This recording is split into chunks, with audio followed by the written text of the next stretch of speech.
My name is Bryan Bingham, co-owner of Sunbird BBQ, and our story has been it's been pretty rough from the start.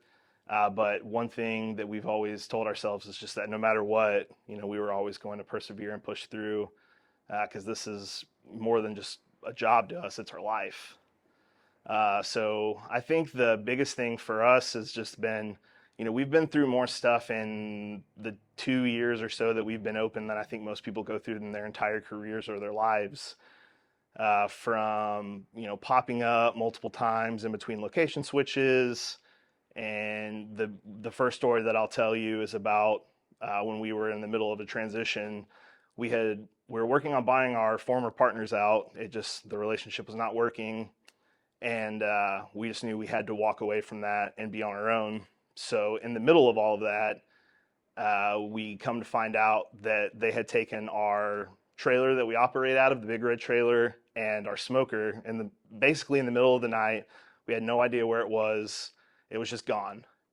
And this was because they did not want us operating and using what they felt like was their property while we were in the process of this buyout. So obviously we had to still work, right? Like we got to make money.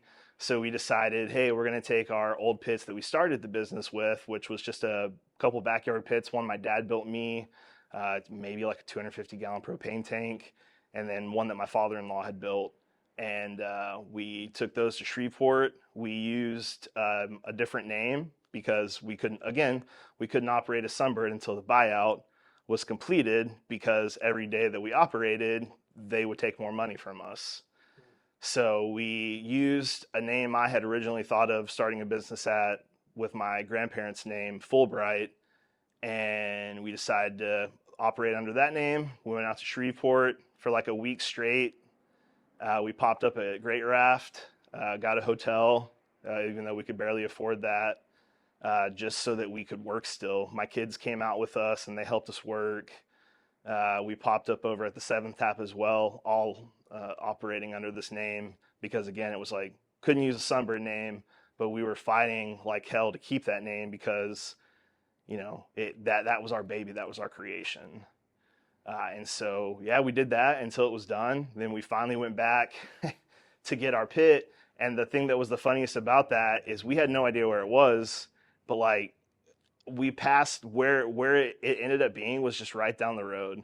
It was behind like a little gated shop that I passed every single day, and I just never saw it because I didn't know it was there. But the funniest part of that story is that when we met our former partners, they did not even have a key to the shop. They couldn't get a hold of the guy that had the key, so they had to go get bolt cutters, and they had to cut the lock just to get it open so we could get our equipment. My father-in-law was with us. He's been a huge part every step of the way with Sunbird. He helped us with our buyout. He helped us with buying everything back to get us where we are now. So you would think, hey, that's crazy, man. That's probably it, right? And it's like, no. But wait, there's more. So after that, a lot of pop-ups, a lot of trying to figure out what we're going to do. We ended up setting up at a car dealership right down the road, and we were there for a few months because during that whole time, we were already paying for this building. Like we paid on this building for a year before we could actually open. We signed a 3-year lease, and it took us a year to open. So while we were paying on this building, trying like hell to get it open, we set up at the car dealership, Hyundai on 259 here in Longview. We were there for way longer than we anticipated.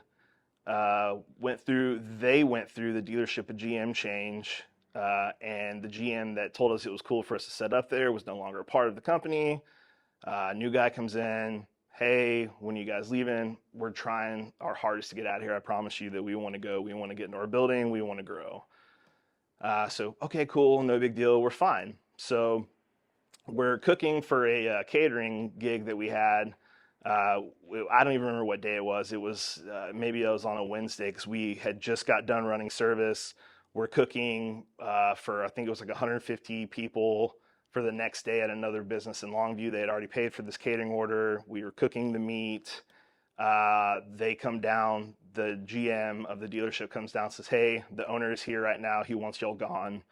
You don't have any time. You need to go now." So we're scrambling, trying to figure out what to do. My father-in-law, who always helps us, he works out of town. He, works in the oil field, so he wasn't available to help.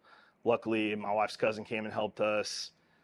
We moved all of our stuff to my wife's parents' house. So our trailer's in their driveway, our smoker's in their front yard, and we're literally cooking for this catering order that we have the next day in their front yard in Hallsville.